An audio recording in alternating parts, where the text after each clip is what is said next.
This is Steve Copeland from the Couch Conversation. Steve Copeland from the Couch Conversation. Steve Copeland from the Couch Conversation Show. Steve Copeland from the Couch Conversation. Steve Copeland from the Couch Conversation. Steve Copeland from the Couch Conversation Show. Hey family, I was just sitting here, laying here actually, going through my paperwork and stuff. But I just want to share this because this live is going over to my Twitter page as well as my YouTube page and my Facebook page. But the reason why I came on this time because I want to get something across. Last year, I was going through some stuff with the Eastern District Police Department. I would call them to come out to help me with several of my clients that was off their medication. Now, it is on their website that whenever I call them out, because I work with the homeless and the less fortunate people, and some of them have mental issues where if they off their medication, I can call the police department and their job is to come out, take them to get the proper help that they need. Well, I kept arguing with the Eastern District Police Department because every time I would call them out, they wouldn't do their job. Not only that, they thought that I was talking about putting the clients out. No, that's not how we roll. The goal is to get them the proper help that they need if they're off their medication. So, not only that, but during that time, we would get into an argument. And I'm talking about me and the Eastern District Police Department. Now, as y'all know, I'm a community activist. I am part of Communities United of Baltimore, Maryland. So a lot of times we fight against the laws that tend to hurt the people. Y'all know I'm a human rights advocate. So I speak out for people, civil rights, equal rights, and constitutional rights. So as a result of that, I speak against things that I feel like our politicians can do a better job with. Mainly when they create policies that tends to hurt our people. And I will talk about you. But then I tell you not love you. I love you, I love you, I love you. Mainly if I feel like you're not doing your job towards the people. And it's no disrespect to nobody in their work. So as a result of that, I got a bad reputation from my own people that I was only speaking out for. A lot of y'all start saying, oh, he's not on his medication, he need his medication, he this and he that. No, he didn't. I'm a very compassionate person. I'm a very emotional person. But I learned that over the years to be honest with myself and my feelings and my emotions. Now, I found out when I first got clean over 31 years ago, and my first marriage fell apart. I was into another relationship that fell apart. So most of the time when people go through certain things like that, I learned I was dealing with depression during that time. So I went and I got some counseling, I got some therapy because, whenever you're dealing with life and it's stressful, some of us tend to have certain issues. But now, mind you, I don't want to keep explaining myself. I don't. One, I'm a Pisces. And if you know, I'm laughing, right? Because if you know anything about a Pisces, their feelings are like this, right? And I get caught up in my feelings. And it's not a bad thing. And the reason why I'm saying that, because over 31 years ago, I used to act out in a violent way. If you ever hear me talk, I say I was a big, evil, nasty son of a sea biscuit. Now, that was over 31 years ago when I was living a certain way of life. I don't live like that no more. See, a lot of y'all look at me and y'all look at my behavior as being destructive. People that knows me know Steve ain't the guy he used to be. He ain't like he used to be. But y'all judge me so much. And I learned over the years it's okay.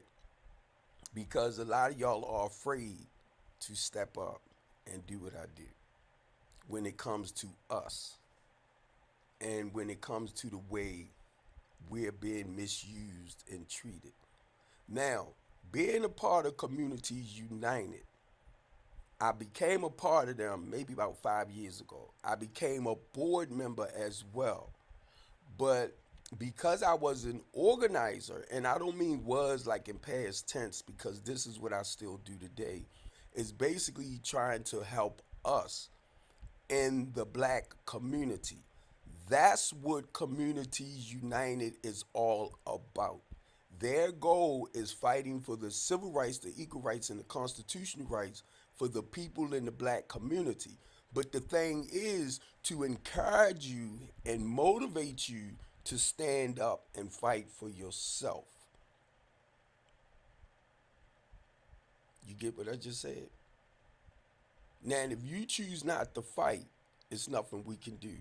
So, our goal is fighting for fair houses, fair wages, the same rights that your Caucasian people may have is the same rights that the I'm gonna say the black people have. I was trying to get to that word melanated, right? But see, I'm not used. I'm used to doing the black and white thing because I'm old, old school stuff.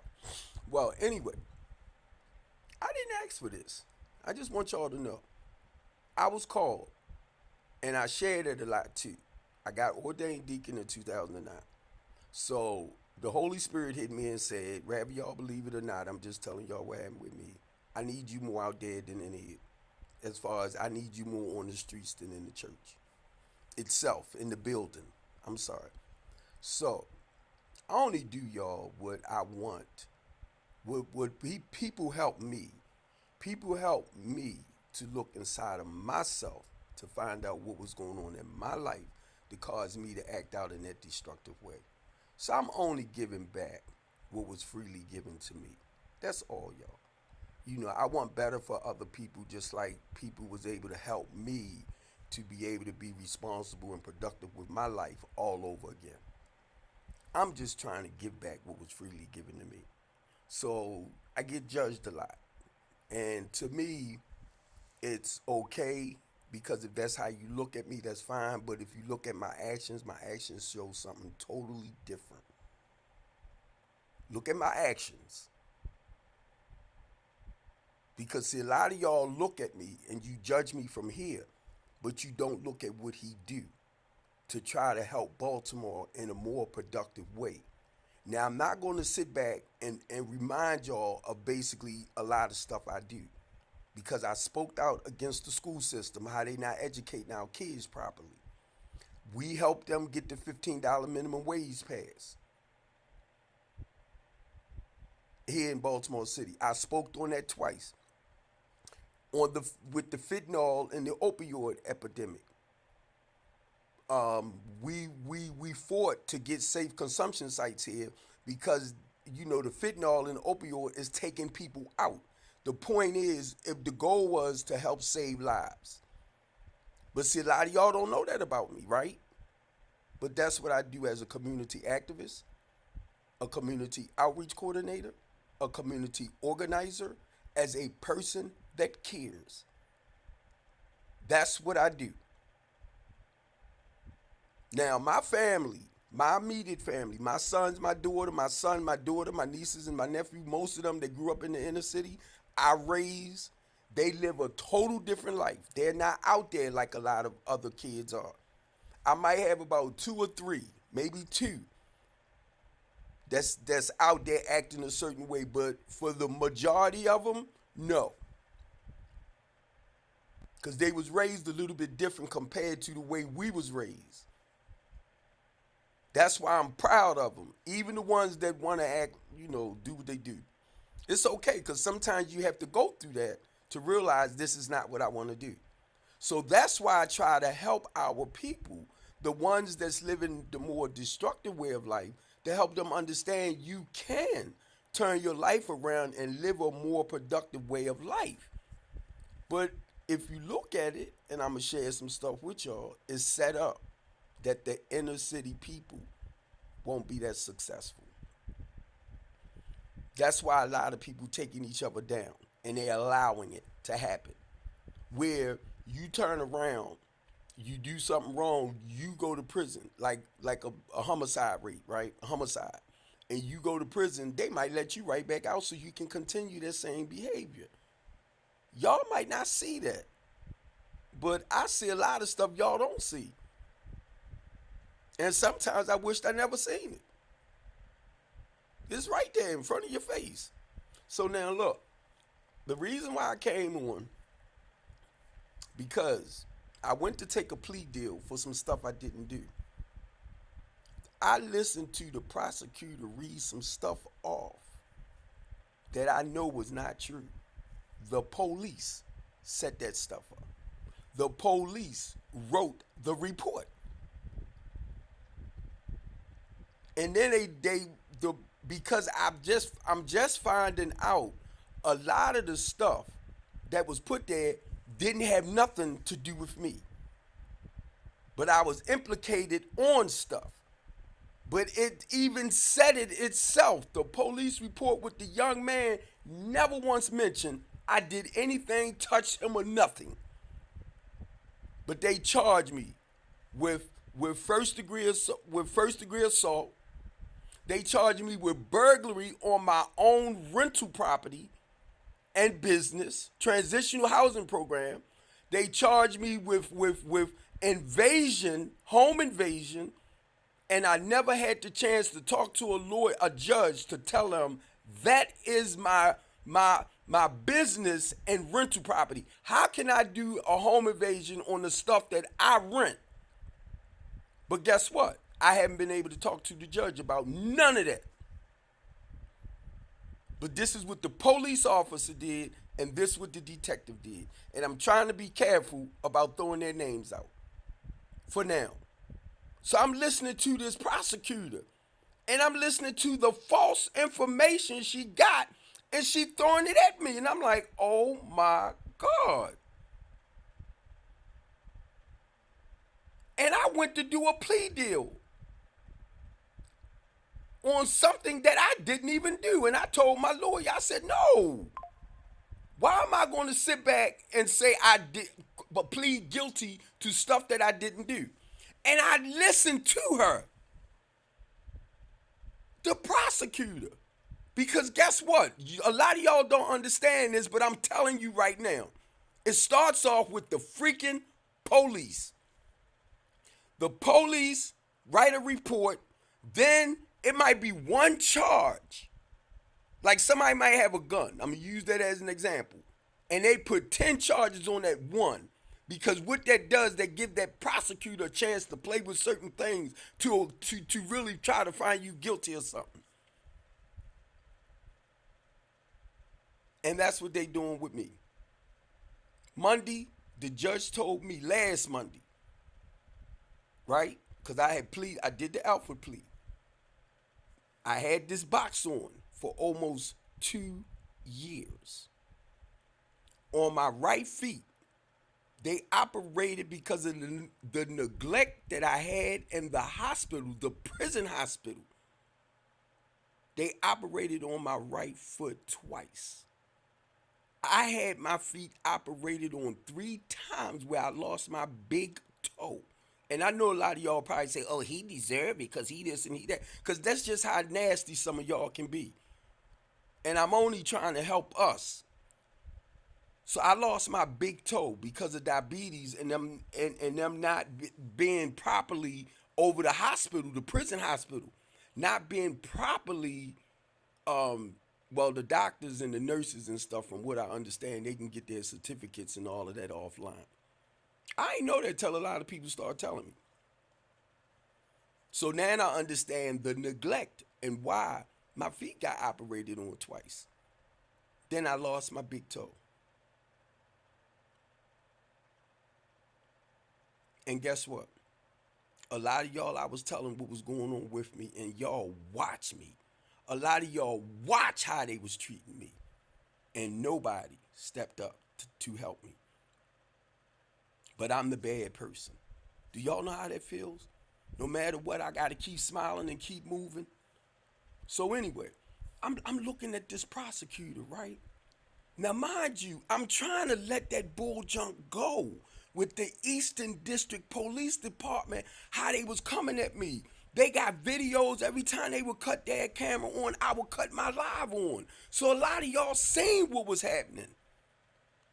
But y'all looked at me as the problem.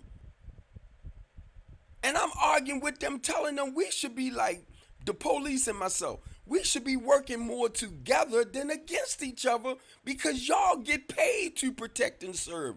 I don't get paid to go into the community and try to, organize people and try to encourage our young men and our returning citizens or whatever, trying to do the right things, y'all. That's all I'm trying to get to. I wasn't getting paid for that. So I was just giving back, trying to give back or help other people that was caught up like I used to be, turn their lives around. Who else can better help our people? But y'all looked at me as the problem. And right now, to this day, a lot of y'all probably feel a little, nah, he this, he that. But guess what? Because of God, right?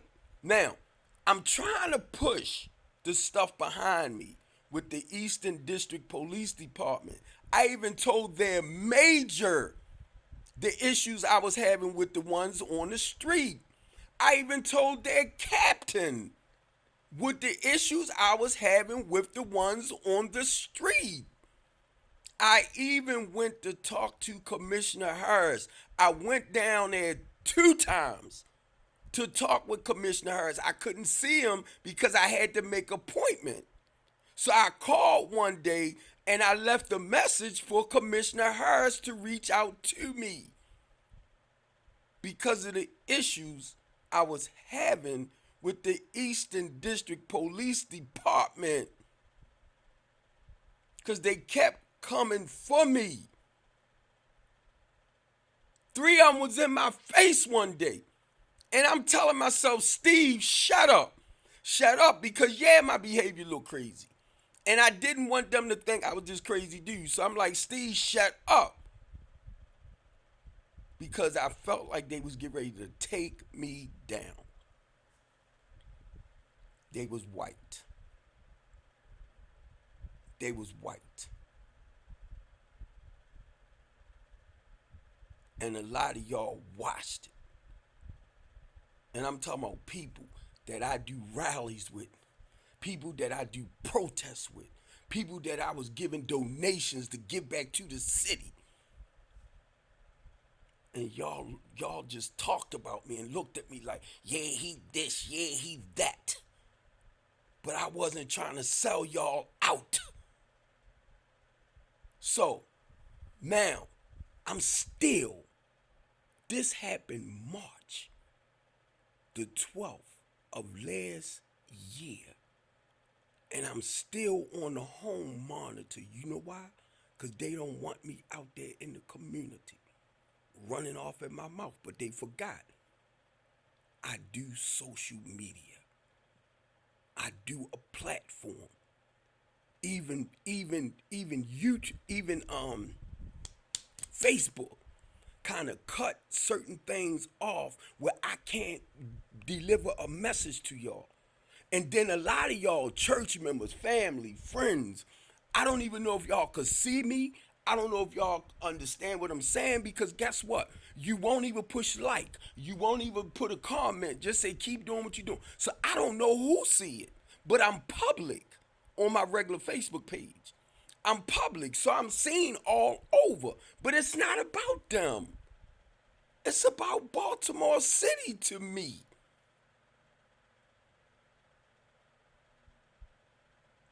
I came off this monitor last Monday. The judge told me to go get it off, and then go over to parole and probation. Whatever that freaking public defender, no, the prosecutor did, she called up ASAP that Wednesday, laying them out. Because now she making it seem like, why y'all take him over there? Why y'all do? I said, oh my God, something wrong with this freaking woman. So I had to go back up there and get it back on. And I told my lawyer, I said, you know what? They just want to lock me up. They want to find a reason for me to screw up so they can lock me up, man. So he told me, he said, go ahead back up there. I'm going to do what I got to do from there. So the whole goal, because I pleaded, you know, the Alfred plea, he was going to fix it where I can sit in front of these judges and explain to them who I am and what I do. So now, before I even got a chance to do that, Ivan Bates, and I'm coming for you, bro. I don't like that shit. I don't like that, bro, because I done helped you twice in your campaign, bro. And that woman came for me, and she don't know me and you talk. I don't feel good about this, man, because y'all know my heart. Brandon Scott, Ivan Bates, and a lot more of y'all know my heart and my love when it comes to Baltimore City.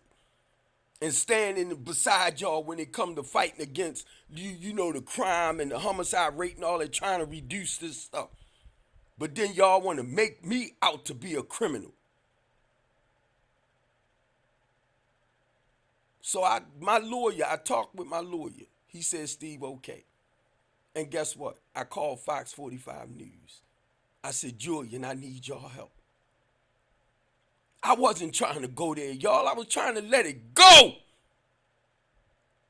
I said, Julian, I need y'all help. Because I know y'all will dig for the dirt. Now, why do I got to go through all that? When I put my life on the line for Baltimore City. And I don't worry about the people in Baltimore City itself. It's the freaking police department and our politicians that scare me the most because I run off at my freaking mouth to try to help them help us.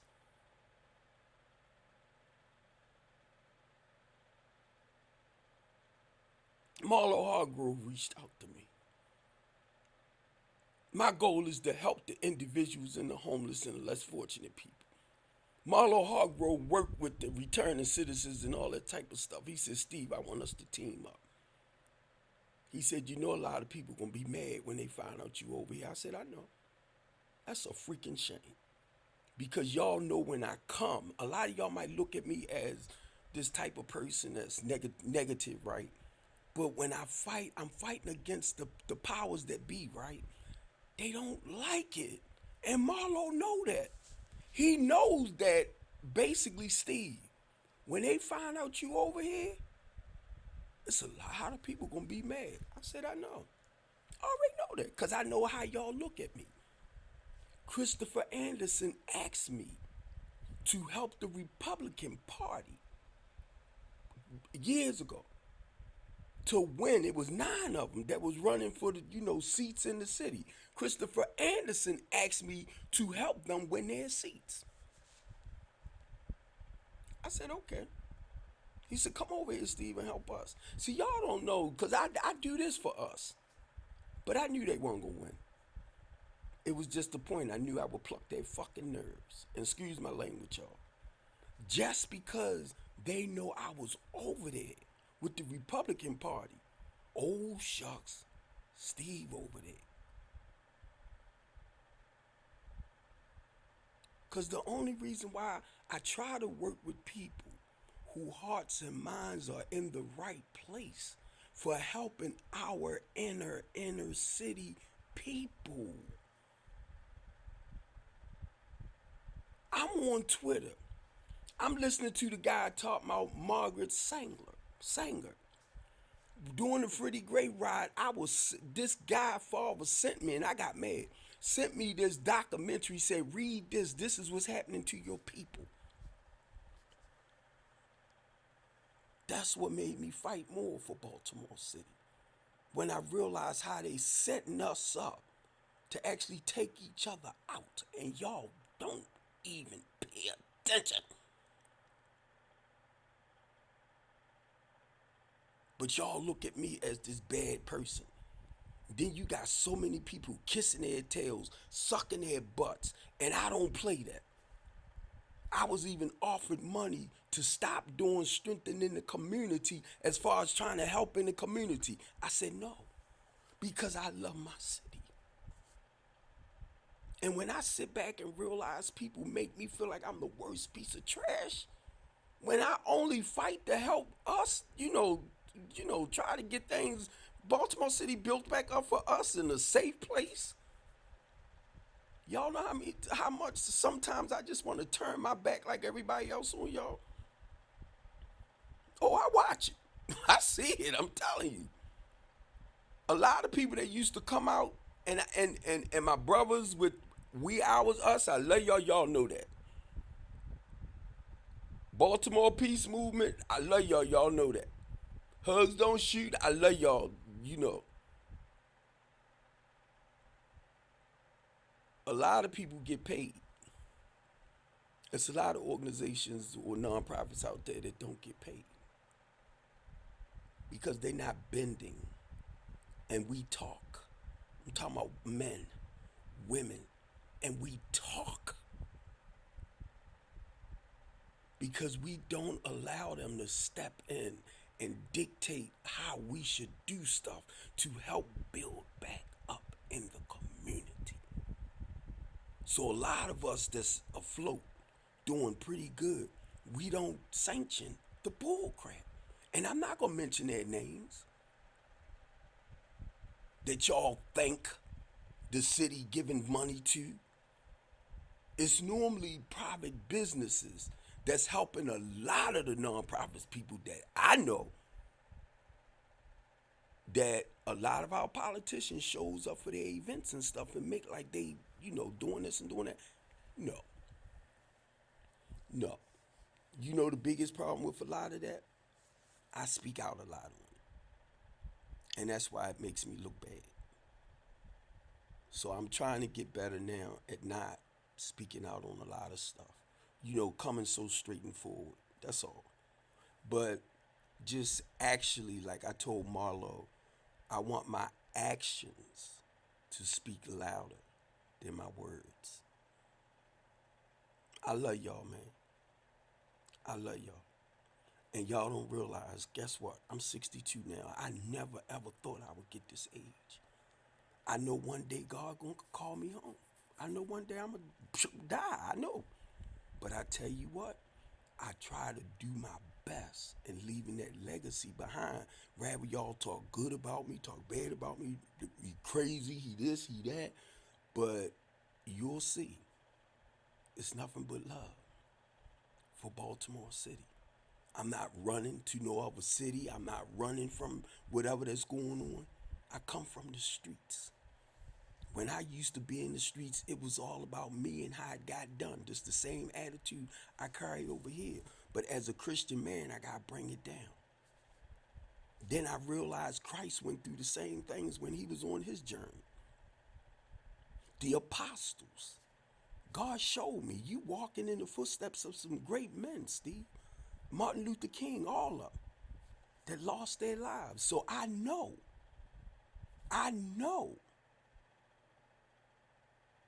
where I stand. And it's because of my city. It's because of me loving y'all. I started these social media pages just to, get the voice out, just to let a lot of y'all know what we are doing to build up in the inner city. Your more conservative areas, people it's more like your people that's making less than $40,000 a year. That's considered as the poverty rate, right? Those are the ones that suffer the most. We talk about making affordable houses. There's some people doing it now. Don't. I know some of them too, but God laid that on my spirit too. So it's just you know,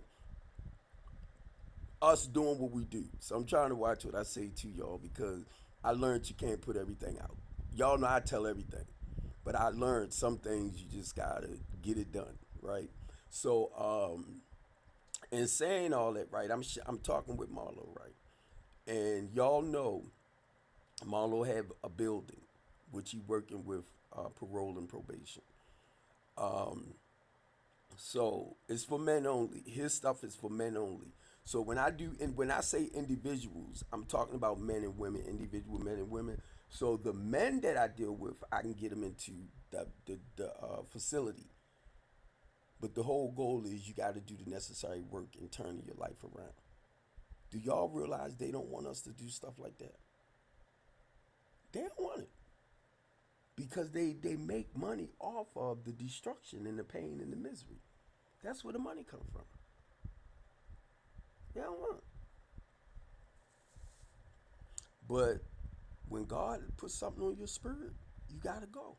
You gotta do it if you want peace in your life. You know what I mean? So anyway, let me get back to this. Let me get back to this because it's, like I said, it's a purpose and it's a reason why I came here. Um, I told my lawyer, and I didn't want to step across the line. I had to pay for a lawyer. But now, him and I standing there, I'm listening to this prosecutor because my stuff is public. You can look up my stuff. Me and Julian was talking. He said he pulled it up and everything. So it tells you basically what's happening, right? So I'm listening to this woman. When this girl went down to court and filed a stay away order on me, she said she'd been in that property since August. I didn't get the keys to that house until September. She didn't come into my program because I had to get the gas and electric turned on in my business name until October the 1st. And I'm like, where in the world did she get that stuff from? Then I asked my lawyer, how did a text from January the 18th get into an incident that's supposed to happen in March? I'm telling y'all what the police is doing and the detective. They took that incident from me and this girl texting each other and called it second degree assault, burglary, and harassment. I did not know, and I'm not going to get into what the police report says itself. That the police, now mind you, I did not know that was another case that they threw on me. But this supposed to have been an incident that happened in January. And the reason why I'm sharing this with y'all, because look at a lot of our people that's innocent and how the police set them up. Because it starts with the police report and the charges. The courts do not know the truth.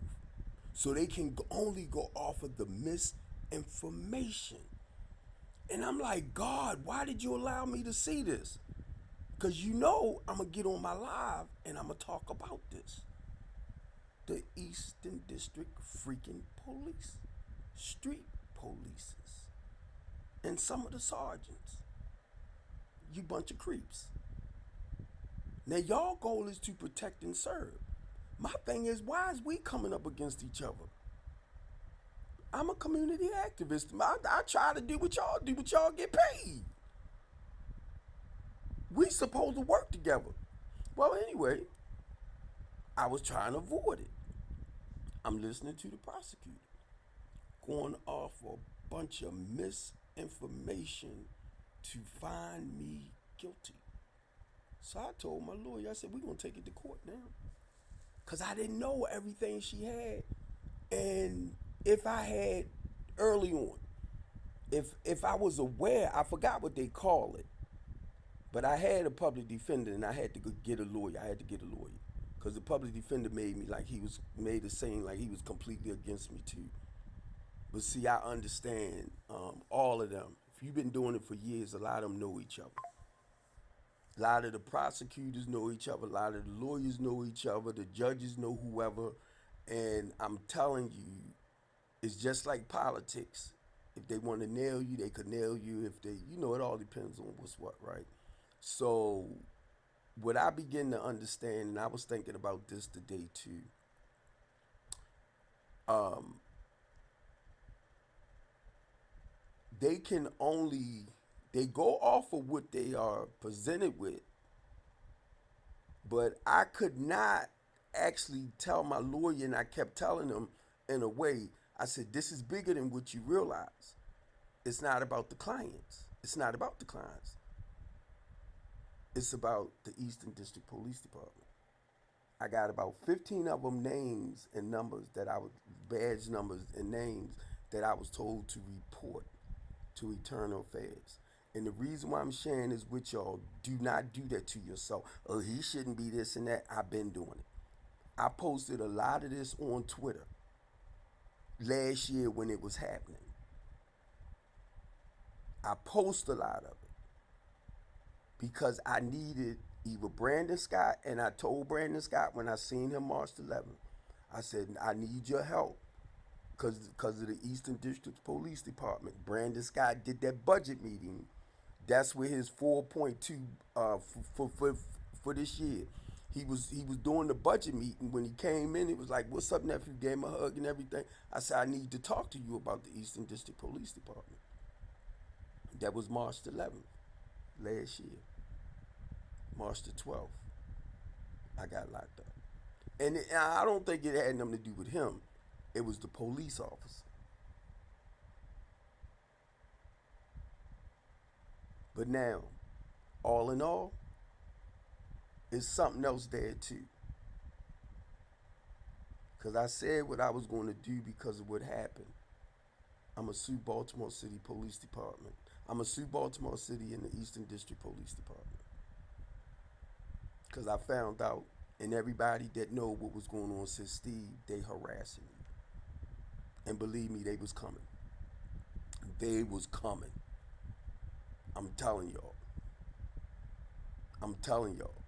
My daughter was in my truck one day. They pulled my truck over thinking it was me and told my daughter, "Oh, we know who you." Told my daughter, "Tell your father I say hi." I said, "Give me the paperwork." See, I don't mind you coming for me, but leave the kids out. Come on, y'all. Y'all a bunch of suckers. Y'all a bunch of suckers. Just because you have a little power and control, and I started seeing the power of the pen when the police wrote the police report. Now, mind you, y'all see what I went through with the brother and the sister last year, right? And then the young guy that they try to accuse me of beating up and stealing his stuff, I'm taking care of him. I'm paying his cell phone bill. I ended up getting him a job got him a job where he was working. I got him a job, a regular job, right? He didn't like the fact he was getting paid every 2 weeks. So he ended up quitting the job. Now, the police don't know I consider him as a nephew. See, they don't know all that. His aunt is like a niece to me. She reached out to me and asked me to help her nephew. So what the freak I look like hurting him? The girl, her brother is in one house. He told his sister about me, and she needed somewhere to go, her and her daughter. So he asked me to help his sister. What the freak I look like hurting somebody, and you know what I mean? But the police twisted all of that around. Now, mind y'all, I was trying to avoid it. I was trying to avoid it. I'll go ahead and take the little plea deal thing. I'm going to let it go, move on with my life, blah, blah, blah, blah, blah. I come off the home monitor Monday, last Monday. The judge told me to go to ASAP, get it off. The judge.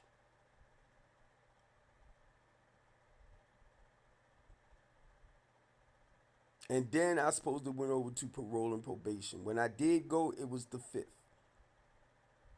It was election day, so they was closed. On the 6th, I got a phone call from ASAP said that the prosecutor, how the hell she got through, I do not know. To ASAP like that.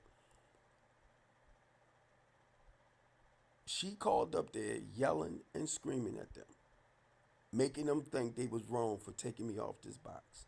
Now I had to go right back up there, and I wasn't gonna go, but my lawyer said, "No, go ahead, so they won't like put a warrant out on you, something like that, right?"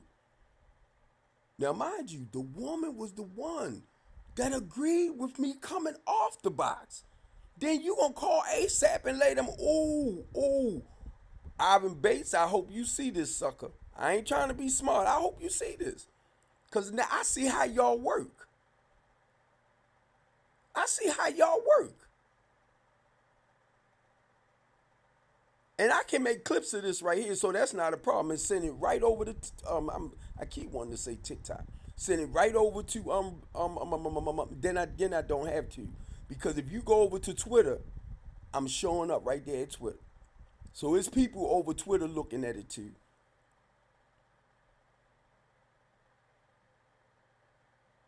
And when I talked to Julian at Fox 45 News, he said, "Did you talk to Ivan Bates about this?" I said, "No, I didn't think I could." But I was real tempted on several occasions to send him a message. Ivan, this Steve. Because a lot of people know, you know, because I'm in the community, what I do and that like that, but they might not actually know the name. Recognize the name in that sense. I even sent him a letter from the prison to let them know who I was. You know me, bro.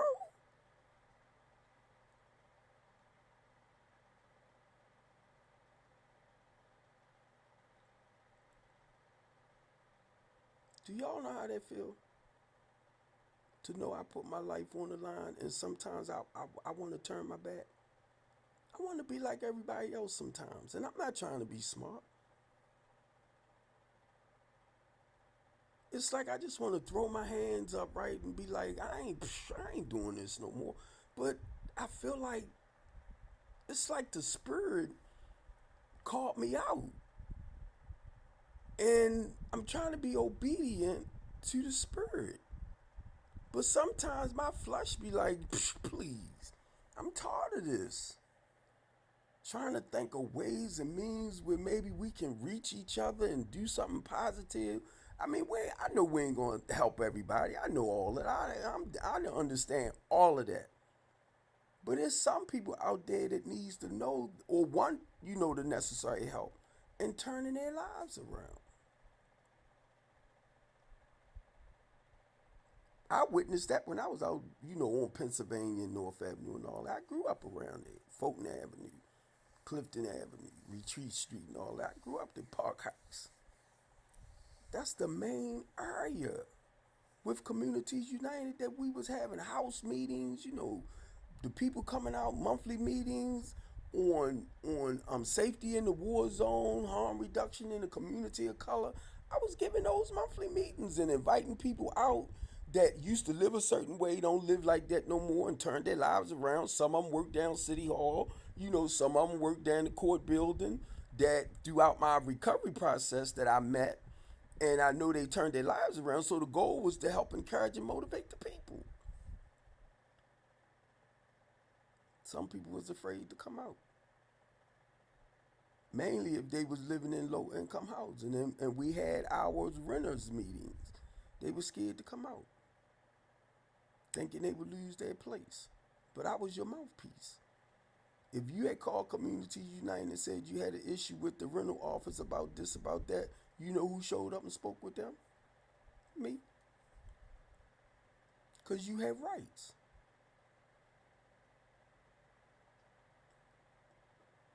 And still to this day, I signed up with the ACLU, American Civil Liberties Union. They are a union for the prisoners. A lot of prisoners don't even know they have a union that speaks out for them.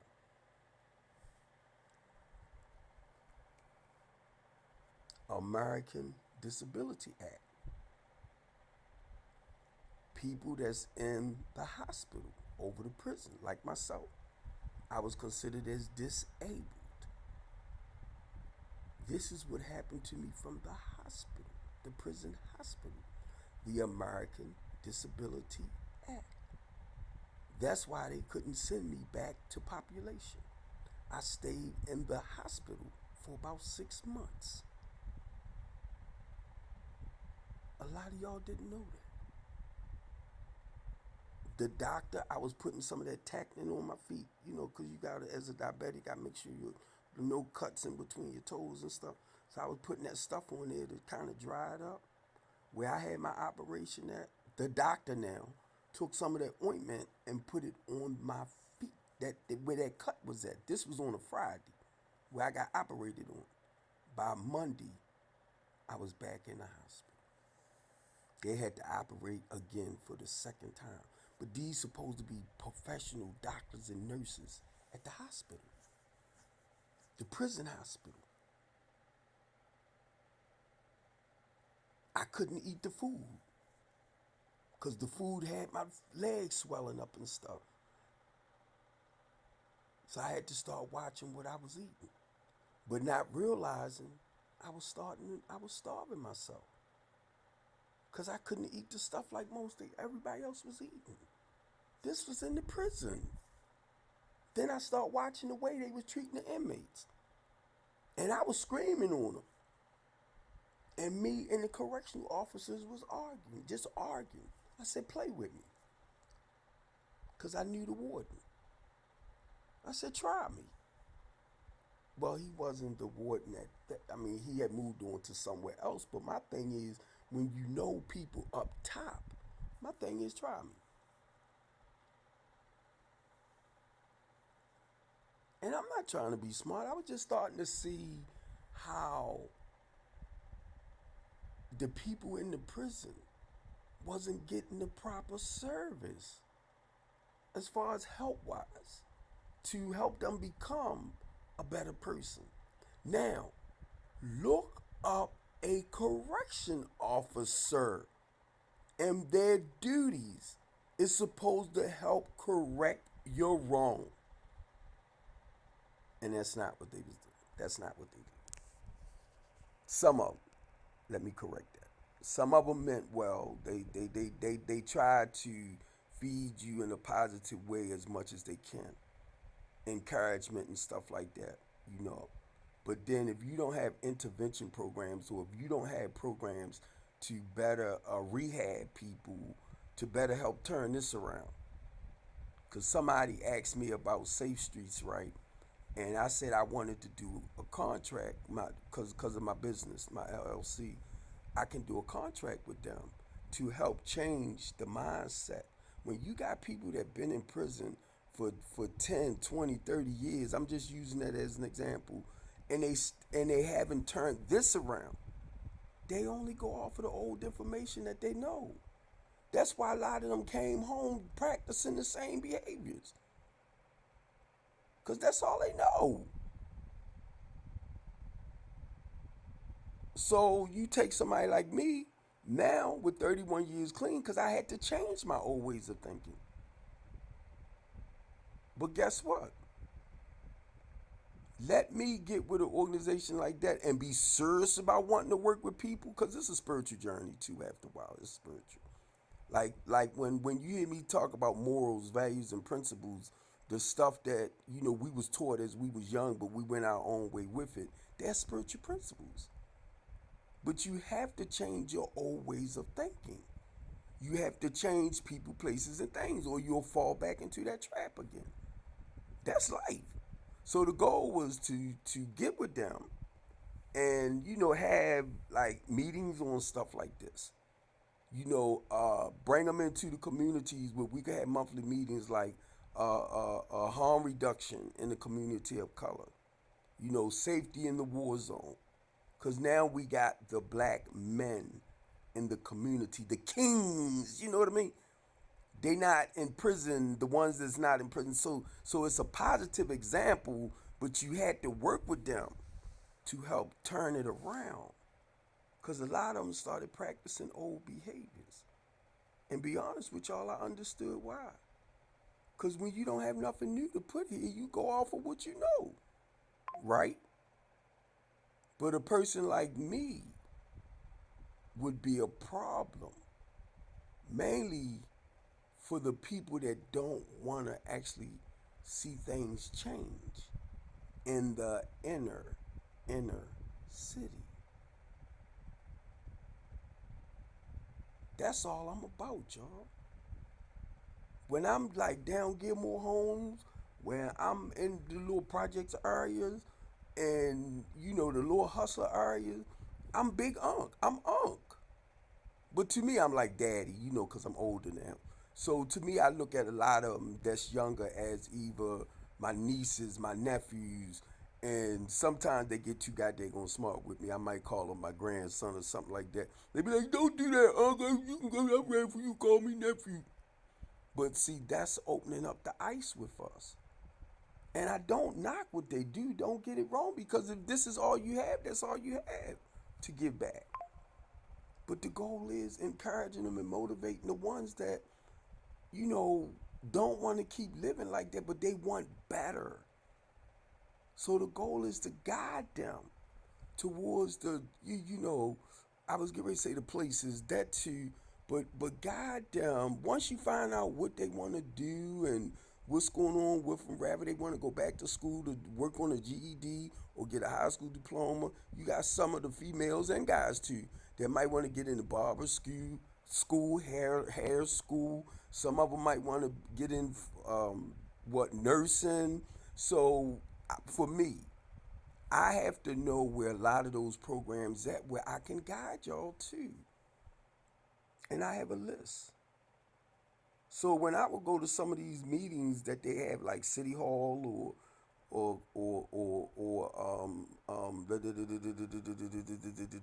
the district meetings, and I would raise my hand. My name's Steve Copeland, blah blah blah blah, and I would share with our elected officials what we can do to kind of slow a lot of stuff down. I would share about certain programs that's in the community they ain't want to hear. They ain't want to hear. They know what the problem is, and that's what they talk about. Watch, listen to them. They always talk about the problem, but they won't talk about, well, we got the FACE program over there doing this and that for anybody that got felonies, for any ex-offenders, for any returning citizens, or just men in general that need help in turning their lives around. They won't say it. It's too much like right. Now, mind y'all, I begin to see all this because I'm like down there. So I see it. And because I have a tendency of doing this, I became a problem. It's like I'm doing the bullhorn. Come on, family. We need to come together and unite. And we need to do this. And we need to do that. And a lot of y'all be like, no, I'm not going to follow him. Well, I got 31 years clean from that lifestyle. I don't do that no more. God turned my life around. We ain't trying to hear that. And then there's some people like, thank you, Big Steve. Thanks for running off with your mouth. Thank you for warning us. Thank you for letting me know that there are apprenticeship programs out there that I can go into. Thank you for telling me that even though I have a felony, I can get government bonded and work with this company and that company. Yeah, you can. They don't want me to tell y'all that. They don't want a lot of us to tell y'all that. I'm in the house. I got an office in the basement. I got this box. The only thing I don't like about having this box on, I can't get into the community and, do what I do. That's the holdup for me. So now, when it comes, which I don't plan to have it on too long, but God have his reason for it. But right now, like I said, for somebody that just came in, I was trying to avoid how all of this came about with the Eastern District Police Department. Now, mind y'all, I'm going to share this. Even though 1631 and 1629, they are my rental property, they are my transitional housing. Not no residential, you live like that in it. No, I was the tenant who was running my program just like a recovery house. That's what they do. But I'm transitional as you transition out of the program, right? So I started doing that because Charles was actually doing like the drugs and the echo, but I call myself doing the independent transitional side of it, right? Rental property. My rental property, just like anybody else. I got an EI number, business number, and everything. But because by me being a community activist, a civil rights advocate, and I speak out against the laws that they tend to create to hurt our people, that's where the threat came in at. My mouth. So I watched what they was doing. And I'm like, y'all ain't got to do that. So now, because of what happened, I told my lawyer, I said, well, the way it looks like now, I got to talk about where it began. And I didn't want to step over boundaries because I have a lawyer. He said, go ahead. I said, thank you.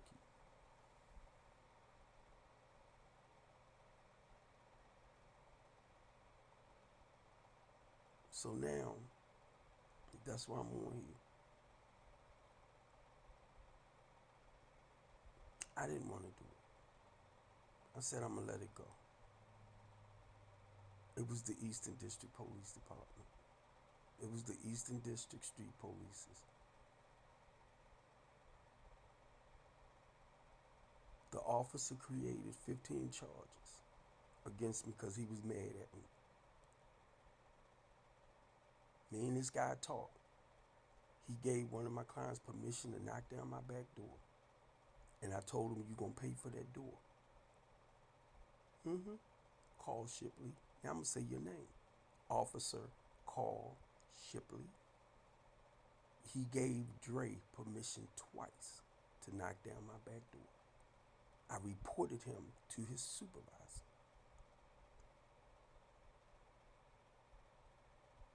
This how nasty they was coming up against me, y'all. Only called them out to help me, to help them. They not just failed me, they failed the people that I needed them to help me with.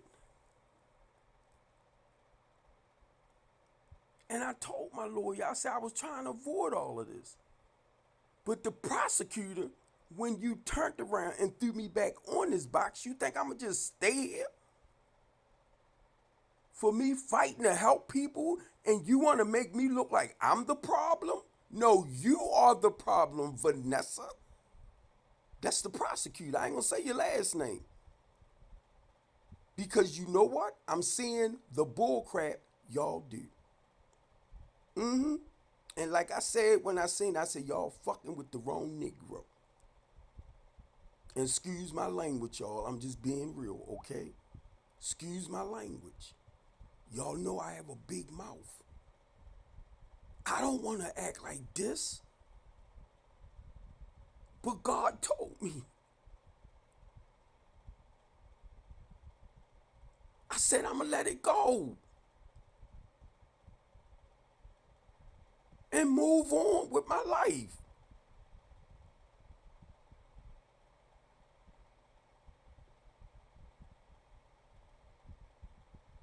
But it seemed like when this thing came back on, right, it was like, no, we're going to get that closed first.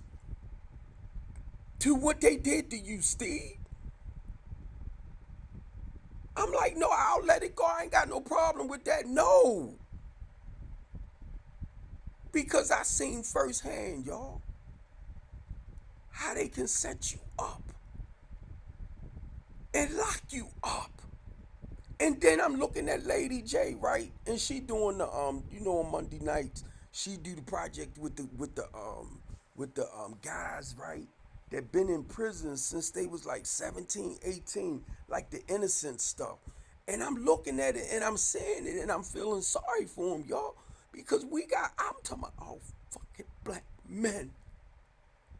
And I'm sitting up here looking at guys, right, that been in prison for like 20, 30, 40 years. Some of them for stuff that they didn't do. They might have just been there. But they just being associated.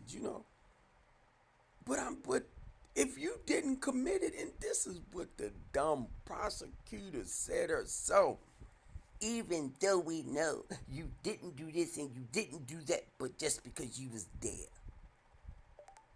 I looked over at her, I'm like, you mother sucker. And that's where I started understanding guilty by association. So if that's the case, y'all want to make me out to be a bad person? What about Ivan Bates?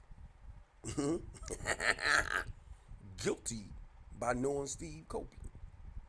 Y'all want to play that game?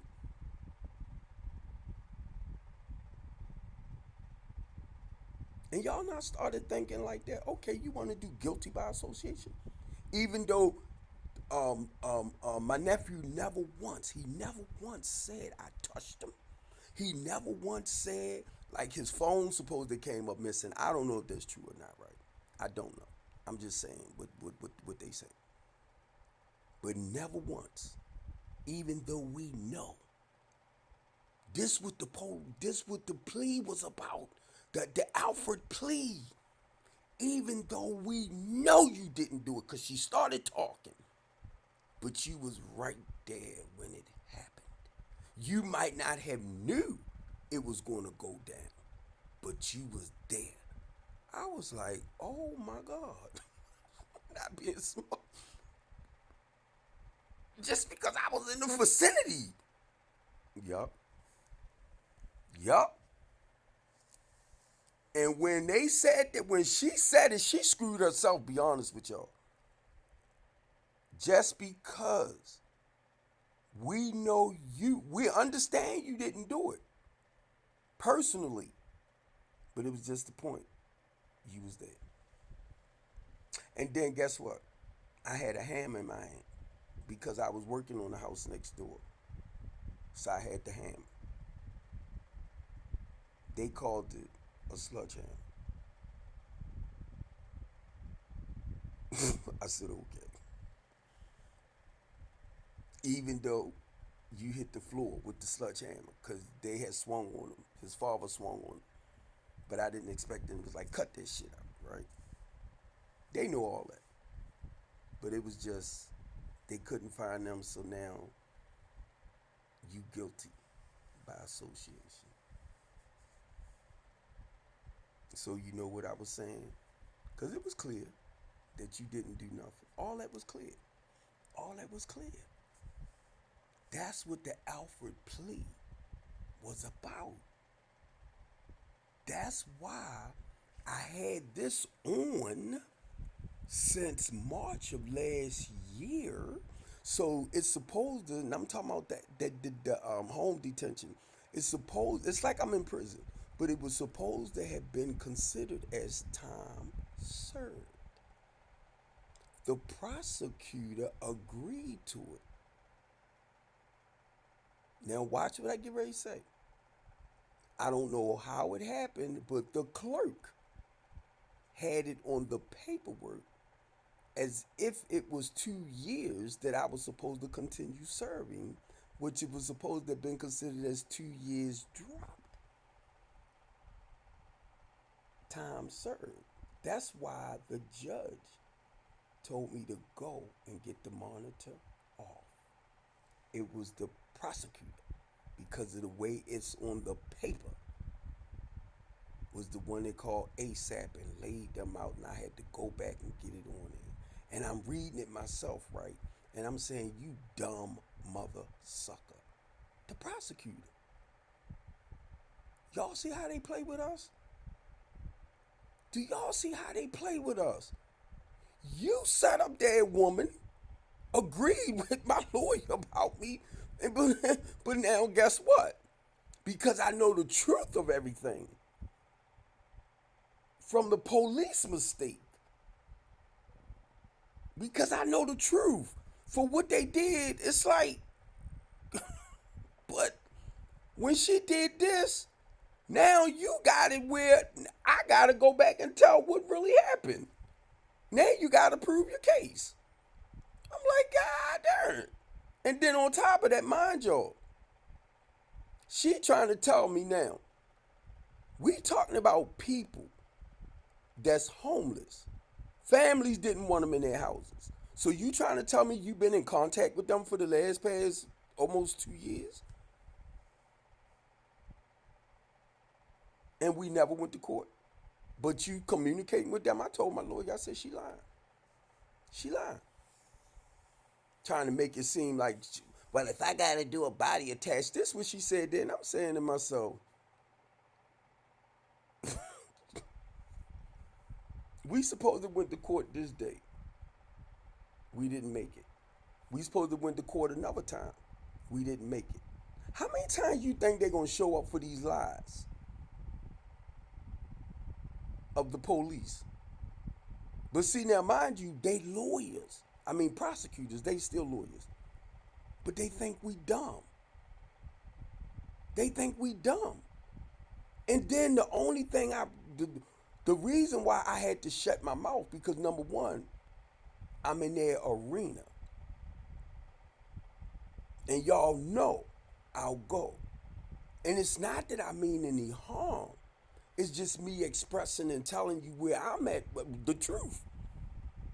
So that's why I hired a lawyer, because I'm not familiar with like the you know if I say something, I'm trying to think of some of the language that they use, right? I had to get somebody to speak their language because I don't speak their language like that. Like understanding the law in their sense, you know. So I had to find somebody that speak their language. And my lawyer is a defense attorney. And most of the clients he worked with, just like Ivan Bates, you know, was charged with even committing murder and stuff like that. So he's like a 5-star lawyer. But I think what he was doing, and it's just me, because he know like I know, it should have been dropped. It's nothing there. It's nothing there. But see, he has to go along with how they doing things. But it should have been dropped. It shouldn't even have gotten to this point. Now look at the craziness of it. The fourth. Plea deal. Alfred plea. The sixth. This public defender, this prosecutor who agreed with the plea deal, flipped it around, had me go right back on the home monitor. Talking about 2 years to serve. I told my lawyer, I said, that's not what we agreed with. He said, I know. He said, but do me a favor so you won't get in trouble. He said, go back up there and just get on it while I straighten it out. And I sent him a message, him and I was talking. I said, you know what? Now I feel like what's happening, I need to go and tell the whole truth about what everything that happened and how I got set up, which I was trying to avoid it. I was trying to avoid it. So he gave me the thumbs up. He said, all right, go. Because I didn't want to step across a line or any boundaries with him and what was happening with the case, because his focus was just on the 2 cases. Now, mind you, I'm thinking it's one. Where this other case come from? I asked my lawyer, I said, how'd that get over here? That was something they said was supposed to happen in January of us texting. I said, how'd it get right here? He said, I don't know. I know how I got there. Between Carl Shipley and Vanessa. That's the detective name. Carl Shipley wrote the 15 charges. Vanessa wrote the report of the young lady and us texting. That's what got me indicted. That's why I never went to court. Because, see, they can look and read my stuff. So the whole thing was to keep me there. That's how Devin started reading my information. He can just go in there and look it up.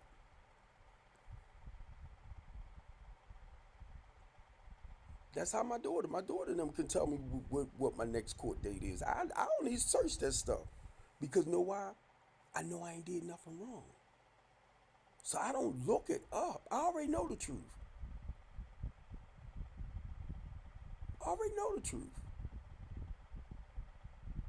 So me knowing the truth, knowing that you don't know the truth, see, that doesn't bother me because I know the truth. I know what really happened. I know what's going on.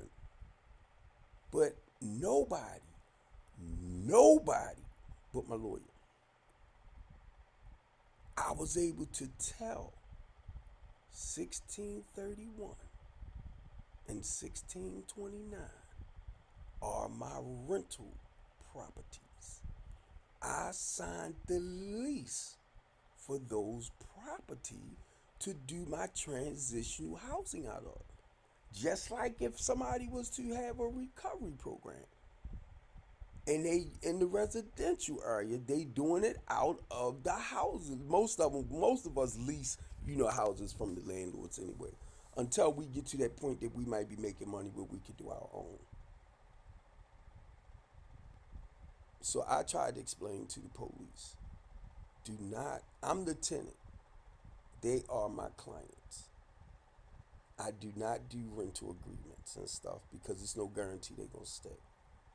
So if y'all be like, well, that's what you need to do. No, because you binding them to something. Which I understand where you coming from. But when you have people who really not sure they want a roof over their head, they do all the right things just to get in to have a roof over their head. Then you give them about a month later, it's like they stop doing what they supposed to do. So what I'm gonna do? You already homeless, right? You don't really have no money. So I'm gonna take you downtown to get you evicted and say I want my money. You ain't paid in 2 months, and I know you don't really have it to get back. So why should I take you through all that? So guess what? When I did go down to the rental office and I explained to them, I'm sorry, the rental court, and I explained to them I am a housing program. I couldn't do the eviction like the regular landlord tenant does. And I tried to explain it to the police. They didn't want to hear it. Because actually it's the sheriff that has to be. So I called the sheriff office to find out how I can get them to help me with certain things. They said, Mr. Copeland, we can't if it's not court ordered. I was trying to explain it to the police. They wasn't listening. But they kept telling me I was hard-headed. I was like, okay. But I told you this is a housing program. They are clients. They make a donation towards their stay or contribution towards their stay. I couldn't use the word rent. I mean, I can say it, but when it came to me writing you the receipt, or say like you needed to go to social service, or I'm just using those as examples. SSI. Now, I can tell them you are in this housing program, blah, blah, blah, blah, blah. You make a donation each month for such and such and such towards your stay, because this is what a social worker told me how to do it so she can accept it. Because it's not a rental agreement, it's just stating that you are in this program trying to get your life together and this is what you contributed towards your stay. And the goal is if you show me that you can pay $500 a month for your space, when you graduate from the program, the whole goal is to put you in something less than 500. Okay, that's why I do the low income or a section 8, because I know you can do the 5, and it's just to get you to be consistent with paying each month, because you showing me that you trying to change and everything. So that way, say like if I talk to a landlord about giving you a chance, a second chance for rental property, right? I can be your mouthpiece and letting them know, oh yeah, they pay all the time. They was making sure their bills paid. They would do this, because I see it with my own two eyes. So I'm your mouthpiece. The goal is to encourage them to work with you. That's why people don't understand about the process of transitional housing. Now, Devin kept coming on here talking about you charging homeless people this and you charging homeless people that. I'm not taking their whole checks. I don't take their cards. I don't take their food stamp card. I don't take their, check card or whatever. Because it's independent living. So the goal is to help you to be more productive and responsible again, and prayerfully, when you get the key to your affordable place, you won't make the same mistakes again. That's all. That's what strengthening the community is all about. And say like you only get 900 a month, but you might want to go somewhere where you could earn extra money. That's what we do. Where you could earn extra money to where you at. If you only get $900, $943 a month, what I look like putting you in a place for about actually 500 when you only get 900? Then you got to pay gas, electric, and your cell phone bill. It's going to run way past your 900. So the goal is to put you in something cheaper that you can afford. This is what I do with the business and everything. So I want somebody to tell me, how am I robbing and taking from people? And I can if I choose to, but I call it robbing Peter to pay Paul. No, I love what I do and helping people. So now, I wanted to come on to my broadcast. And as always, I'm looking at, I'm only going to go in here for 10 minutes, right?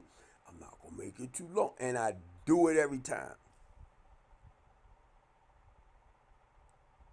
And I'm going to stop saying that. I'm going to stop saying I'm not going to be that long. When I know um, it's a purpose and reason for why I do what I do and I say what I say, y'all. And I want to put a time limit on it. But when I do the regular talk show and everything, I do want to do the 45 minutes, because I learned that. I learned that from the Barbie and them, right? The book breakers, don't stay on a real long time. So once I start back to doing the couch conversation on Mondays, Wednesdays, and Fridays, we're going to do it from 4 to 4:45. Now, if we don't finish whatever topic we on, if say like on a Monday, if we don't finish that topic that Monday, we'll finish it off that next Monday, or just like that, because they're gonna be like episodes. I'm gonna put it like that, and it's for people to learn from it. We do the teen talk show. It's gonna be on Saturdays from 2 to 2:45. Now, say like whoever the host may be, and they might say, well, Mr. Steve, can we start doing it like Saturdays and Sundays? No problem, if that's what they want. Or if they want to do it like 3 days out the week, I don't mind. You know what I'm saying? Because it's on the broadcasting network. So if they grow like that and they feel like they feel the need, I have no problem with it. I have no problem if one of y'all, right, might be selling something or feel like, I want to go on a network where that won't charge me an arm and a leg, right? That I can go on and broadcast my stuff. Y'all see what I got on my arm? So jewelry, stuff like that for men and women. You can come on the broadcast. It's just like if you was on TikTok or Amazon or something. And you can send out orders too. So if you come on my network, broadcasting network, right, You might want to come on 3 days out the week. You might want to come on 5 days out the week. I'm just saying maybe 5 days out the week, but at say like 1 p.m. 5 days out the week, just on a regular. However you want to do it, to be consistent so people can see, well, such and such comes on every Monday at such and such time, every week, I'm sorry, y'all, at such and such time every day so they can tune into your stuff. But you will be on my broadcast network. You get me? So that's growing the broadcast network. That's just like 92Q and all that. That's for you though. For if you want to come on with your stuff and you want to promote other people's business during your time, I'm saying, to get paid commercial like as you go along, you do it. But basically, by you being on the broadcast, whoever I talk to that's out and how it broadcasts out, you be doing the same things, even with your crew, but you on a bigger, right, or just starting out network wise. That's what it's all about. That's what it's all about. So that's why I come on y'all, and the goal, I brought the package where I stream to 8 other platforms. And I was talking to Steve the other day, and Steve said he has Restream and StreamYard. I'm like, what?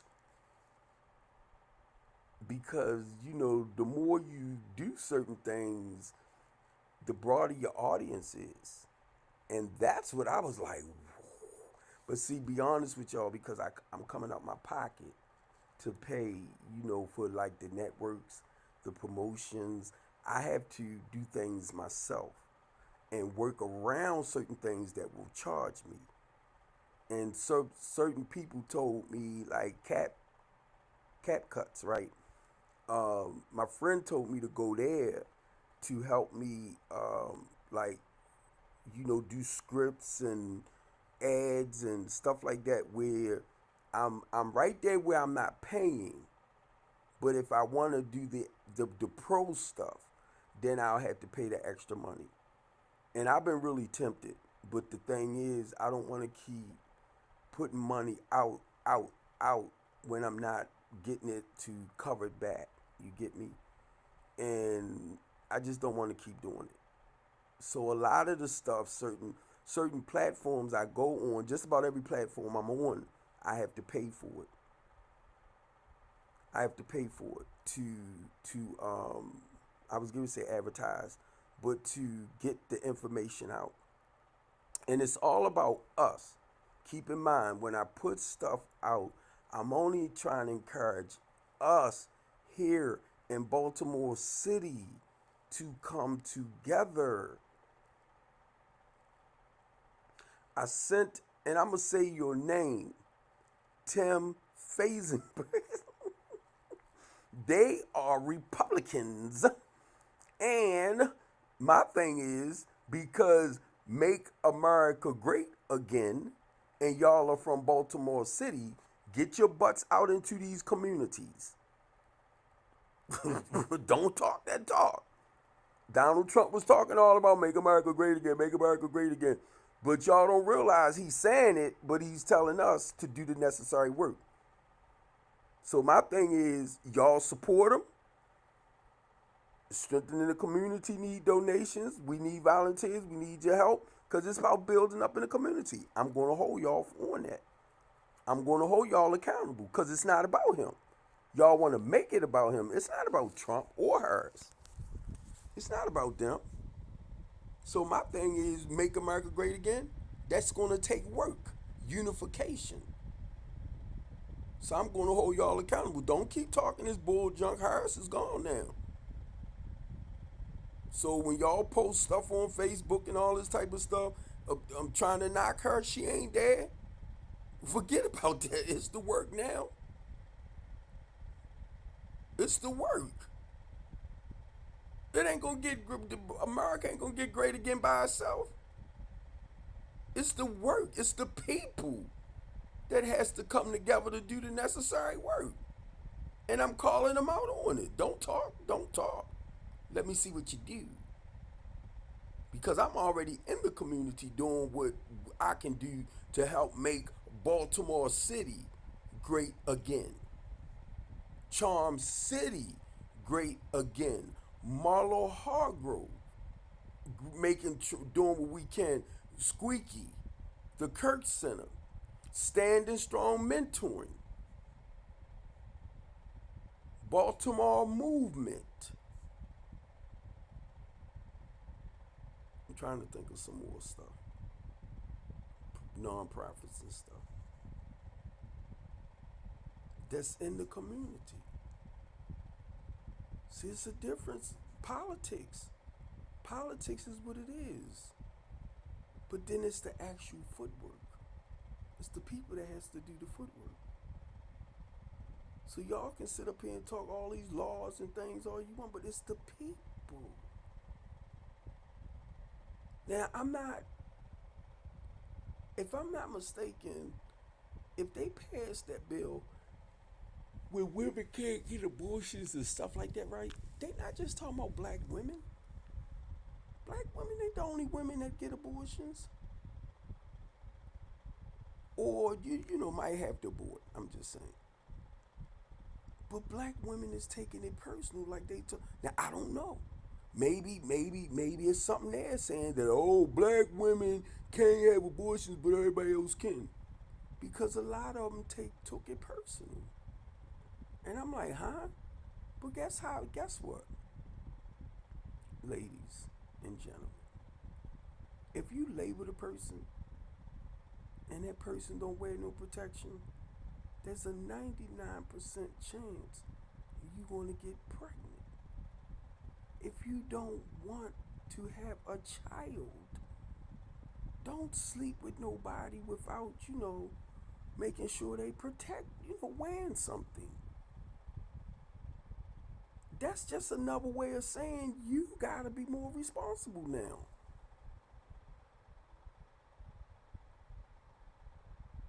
Now that's your body, and you have the right to do what you want with your body. That's why you have a lot of civil rights or human rights groups out there that will fight for your rights, ratify certain laws that they created.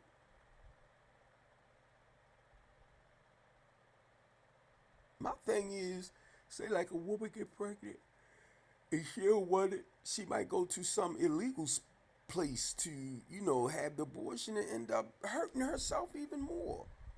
Because this is what's going to happen. If they can't do it in America, oh my God, that would be real expensive to run to another country to get abortion. Stuff like that. I'm just saying, yo. I'm just saying. Because even though, you know, I've been hearing a little bit more about it, I'm not deep with it, y'all. I'm not. But the ladies, y'all understand because of, that Roe versus Wade, stuff like that, right? Y'all understand it a lot more than, I do. So I feel like this. I'm with y'all because I feel like you have the right to do whatever you want with your body, and should nobody try to dictate to us how to live, what to eat, how to act, how to behave.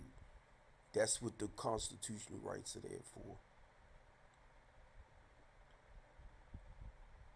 So it's like whatever choices y'all make. And I'm just saying, as a man, as a person that understands your human rights. So I wouldn't be against you either way. Wouldn't even talk down on it, because if you make the decision, hey, and for whatever reason, I don't know. I'm just saying, for whatever reason, y'all might make the decision to abort. Whether it's medically or, just you didn't want it. And my thing is, from here on, as a man, And I'm 62, so I really don't expect to, you know, no. I wouldn't want to become a father at this age now, no. So basically, if I mess with somebody that could get pregnant, still get pregnant, I don't know about a 60 something year old, she might get, I don't know. But I'm just saying, um, then I understand the importance of, taking, wearing a condom or whatever. I'm just saying for that male. Because we have to take accountability too. But most of all, the female, please make sure if you do not want to get pregnant but just enjoy the sexual part of it, that's fine. But make sure that person strap up.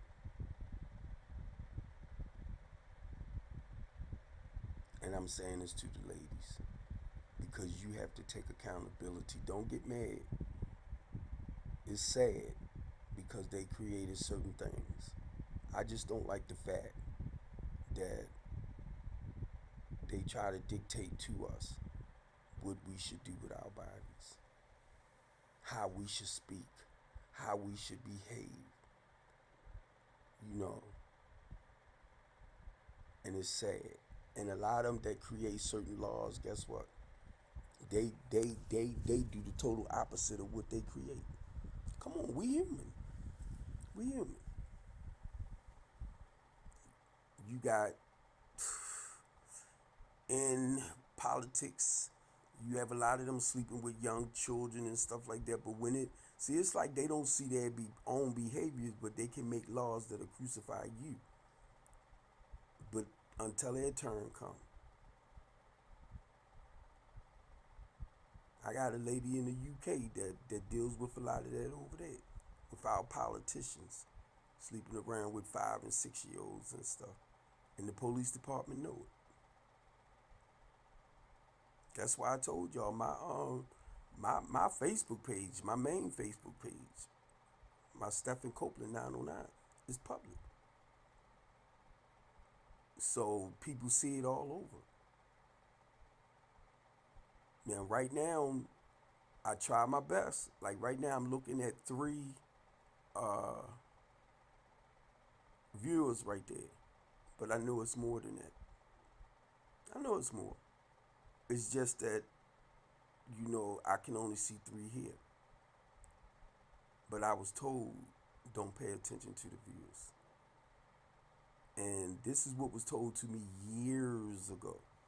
Don't pay no attention to the viewers because you're seeing the lady that told me that was in Africa. I haven't heard from her in years now. But because they see me over there. Maxwell see me over there. He knows when I'm on here. So not just Africa, Liberia, stuff like that. China, even on my TikTok. When I go on my TikTok, people from different countries and. So I might not have a lot of views. And I know a lot of my church members see me. A lot of I don't know, my family members might not be on here too much like they used to be. But the reason why I'm saying it because, come on, I got like 4,900, I think, friends. And when I look on there and we're still connected, and I be strolling, and I be like, oh, but I'm looking. I got about 4,900 people that I know. I know this person, that person, this person, that person. But I'm like, nobody really push like. Nobody supports me. Nobody encourages me. And I'm looking at NA friends. I'm looking at church members. I'm looking at families. And I ain't talking about the new Copeland family because I can understand that. They don't know this Copeland that well. But I'm strolling down and I'm like, we're still connected. But I think a lot of them had me blocked too. Because they know, you get that notification whenever anytime somebody on, and I think a lot of them turned on their notification. I do. I do. I think they turned off their notification because y'all know I was coming on a lot, and I think people's like, I ain't going on there. He crazy. Blah blah blah blah blah blah. Blah. And then when I see people in the streets, they be like, Steve Copeland from the couch. I said, no, you didn't. You singing it, but I don't see you. They be like, man, I be watching you. I just don't say nothing. I'm like, sometimes just a like. Keep up the work. Y'all don't know this stuff tears you down. I'm talking about as far as like, I'm gonna say physically it can drain you, spiritually it could drain you. But a lot of times when y'all feed me back spiritually, that gives me that extra motivation. You know to keep going. And it's not a lot of y'all not being smart. I got certain people that will call me and feed my spirit and just, I'm like, thank you. Because I be over here like, I'm so tired, God. I'm so tired. Jesus. I'm like, and see, to me, when it come to God, wherever I get on my knees, wherever I'm sitting in a chair, before I even say a word out my mouth, he already know what I'm going to say. Way before I say it. And I started realizing that. But this is what I said I was going to do. Because I had a habit at one point, I would get on my knees. And that's just humbling yourself to pray.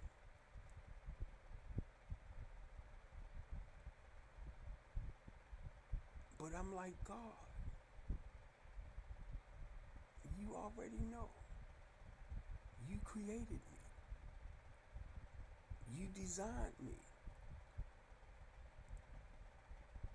And sometimes I had to keep it so simple. And not like be a little bit fake or be a little bit phony. Because I'm talking about, even if he already know.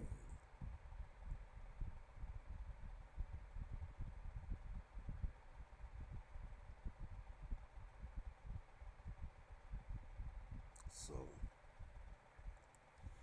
I'm just saying that, y'all, because I didn't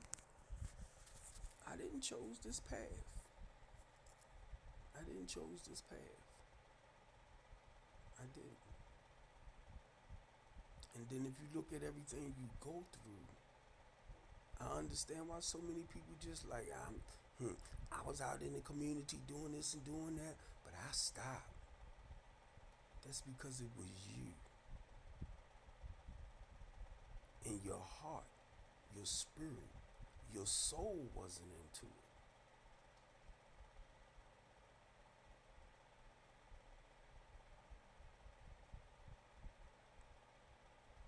So I understand why a lot of people give up.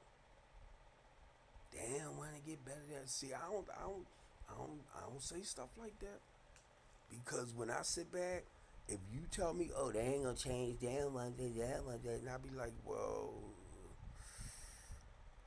I did, because I had other people that believed in me, that told me they're going to love me until I learn to love myself. I said, well, if you're going to love me until I learn to love myself, then I need to learn to love myself. You gonna love me, and I'm doing things to kill me, but you gonna love me until I learn to love myself. So I'm like, I need to learn to love myself. If somebody else gonna love me and I don't love me like that, then I need to learn to love myself. And that's why I started doing the work on myself, so I could learn to get to love me. So I had to become selfish. I had to become that self-centered person, only to build it up in me to become selfless.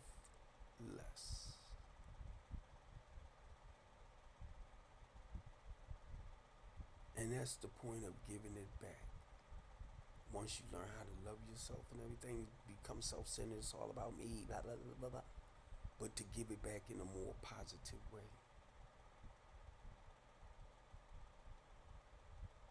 That's all. That's all.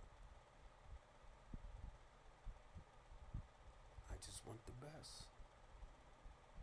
I didn't expect to become homeless.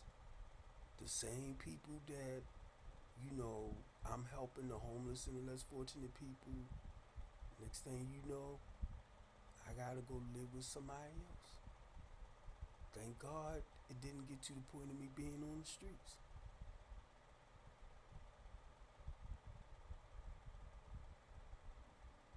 But the same people that I serve and help, I became.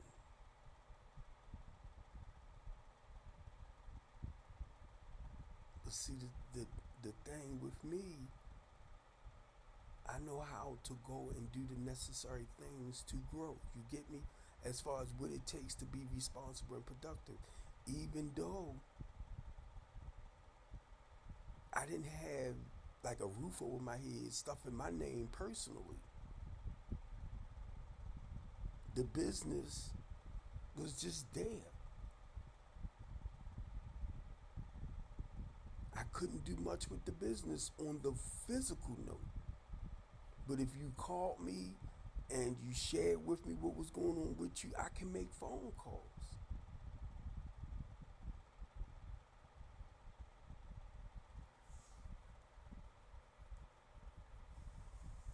But not just making phone calls. I'm active, but I couldn't get out and do the things that I do as far as physically being active.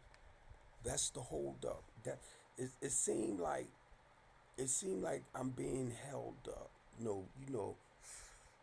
Uh, trapped because I can't get out and let my head down and mingle and talk with people and put. But it's all that's there. It's there. It's there. It's there. You know, it's there. What I'm saying. So, and I'm gonna share this with y'all because I'm looking at just giving me an hour and 45. I said I'm gonna do the hour and 45 minutes, right? And I don't know who's the three of y'all that's been really focusing right there. I haven't seen the change out. It'll go up to 4 or 5 and come back down. But I appreciate you because I don't know who actually looking. And the views that I got three saying it's three. I appreciate you because I haven't seen that number change. And I know over an hour because y'all been here. And it makes me feel good because I'm not watching it flip flop. It'll go up now, but I see it comes down, back down to that three. So I know certain people's passing through. But I'm only saying that because, just to know that makes my spirit feels good. And I'm going to say this again. I was not trying to touch this stuff no more with the police department. I wasn't. And I even wrote the Rue name down because I had sent the message over to Fox 45, Julian, to tell him I was looking for Theroux, actually to sue Baltimore City. Okay. So a lot of y'all who think it's personally me, no, I was trying to avoid it. But when that prosecutor did what she did, I'm like, wow. And my lawyer know and he understand that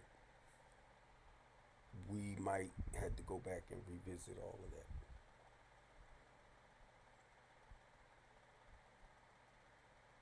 And it's not for me. I'm not the only one that the system do stuff like this to. There's a lot of people out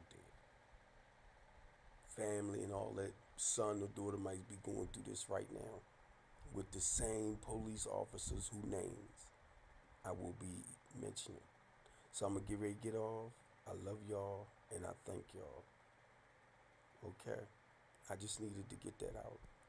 And like I said, I was trying to avoid it, but that might be God's way of saying, no, we're going to get this closed. We're going to get it done so you can continue moving forward. Love y'all, and I'm out.